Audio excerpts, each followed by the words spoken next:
Hello, anatomy physiology, and welcome to day 79. Today we're going to talk about the urinary system. Here we've got our warm-up questions on the board, or on the slide here. Um, and we'll see, we'll turn in our warm-ups on day 80, so we're on day 79, so we're getting pretty close here. So continuing past that, nice positive moment picture to reflect on there. Don't really know where that is, but it's nice looking. All right, and then back to our warm-up questions, and then we'll continue on from there. Okay, so big class business things, again, it's just kind of paying attention to the schedule.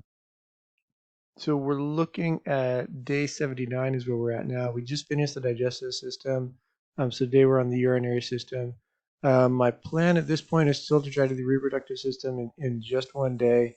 I might have to stretch it to two, but we'll kind of see how things are when I get to them there.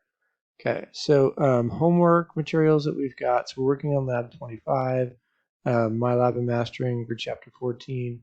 I did post lab 26 and chapter 15 from my lab and mastering. So those are there as well.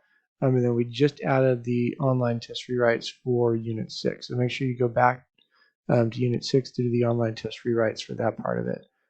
So very similar to the Unit 5 test rewrites, the assignments posted on Canvas, and let me know if you have any questions on that part of it. Okay, so again, 14 and 15, and then 25 and 26 are what we have there.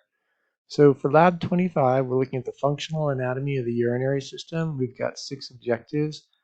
Identify on an appropriate model or diagram the urinary organs and describe the function of each. Identify the major anatomical areas of a dissected kidney. Trace the blood supply of the kidney from the renal artery to the renal vein, and then describe the anatomy of a nephron. List the physical characteristics of normal pH and specific gravity ranges of urine, and then conduct dipstick tests to determine the presence of abnormal substances in the urine specimen. So if we were in the class, we would have been able to kind of cover all of these. The sixth one we won't really be able to do, and the dissection of the kidney, unfortunately, we won't be able to do that either, not being in the room there. We do have 4 activities that they listed, well, 3 with a dissection. So one is identifying urinary system organs, which we can look at the figures. They'll be on the in your lab manual as well as in the presentation today, and online resources. The kidney dissection, unfortunately, we won't be able to do this one. And then studying nephron structure, online resources or figure 26.4 work really well. And then analyzing urine samples won't work, but we will have at the end of the lecture some ideas of what sort of things are typically not found in urine there. Okay, so chapter 15, urinary systems, lab 26. So what is it doing? The big part of the urinary system is that we're removing nitrogenous waste from the blood. This helps us regulate water, electrolyte, and acid base balance in the body there. How do we do this? Primarily through our kidneys. So we'll talk about specific regions of the kidneys known as nephrons, and they can secrete or reabsorb electrolytes as needed. And then why? So this is to allow for proper blood pressure. It's essential to deliver oxygen and nutrients and all that kind of stuff that goes on in the body there. Okay, so there are 2 more crash course videos that deal with the urinary system and kind of kidney function. It gets a little complex, so I encourage you to watch those. I'm not going to require it, but I encourage you to watch those at some point, either before or after you the notes for this. Okay. So again, functions of the urinary system primarily to dispose of nitrogenous waste, any other toxins or drugs that the body might have, excess ions.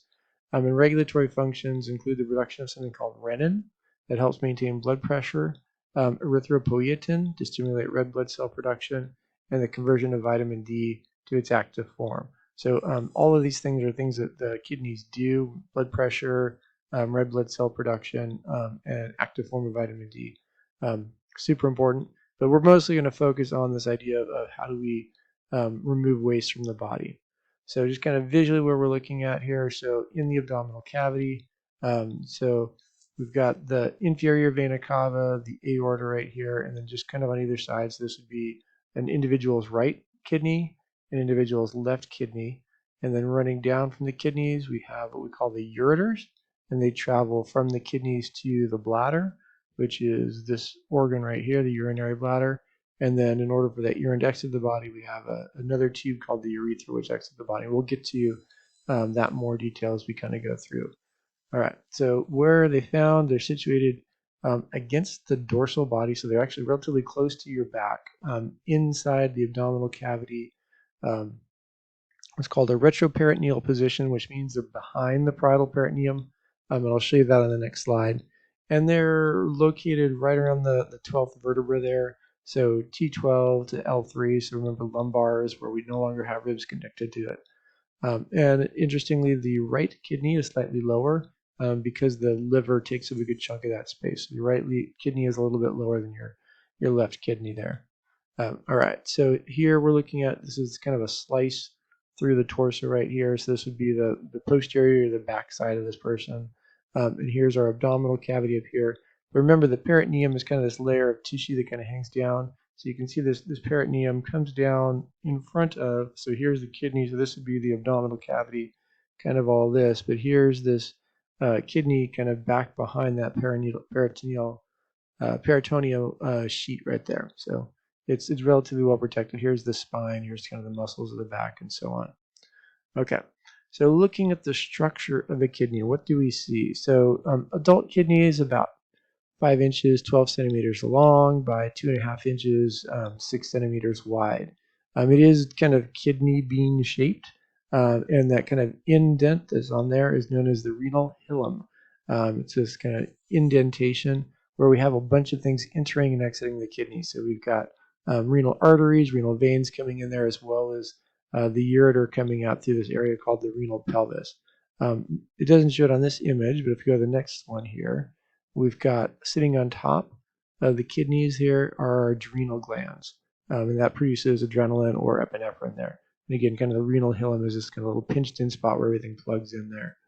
Okay, so if we look at the kidney to slice through it, there's 3 layers of protective tissue that cover it: fibrous capsule, perirenal fat capsules that surround the kidney and cushion it as it flows, and the renal fascia is the most superficial layer.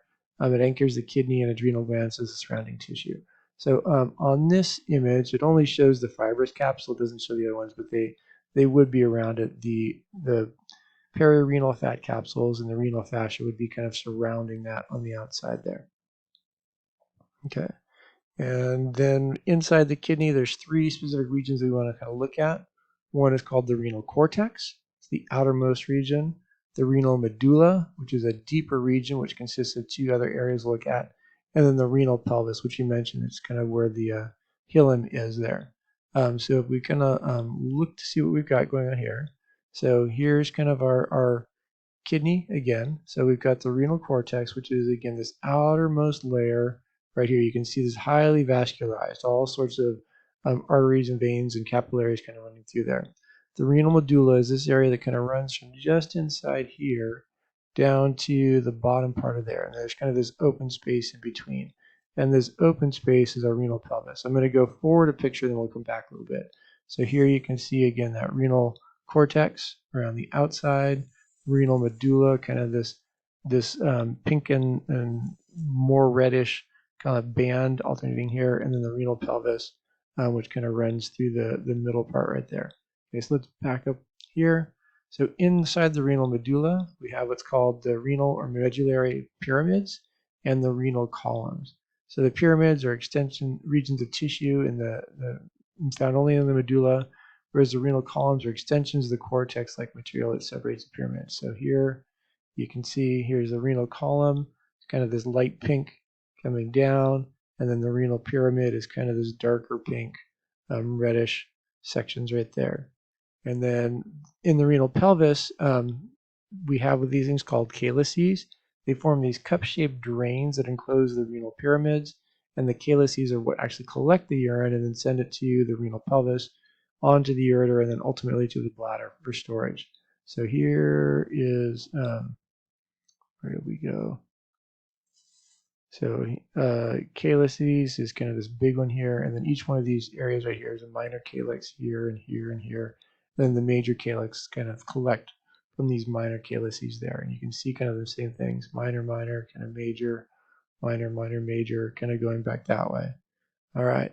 And that gives us overall structure of the kidney there. We'll pick back up for the next part. We'll learn about urine formation and how that works. All right, so take a nice stretch.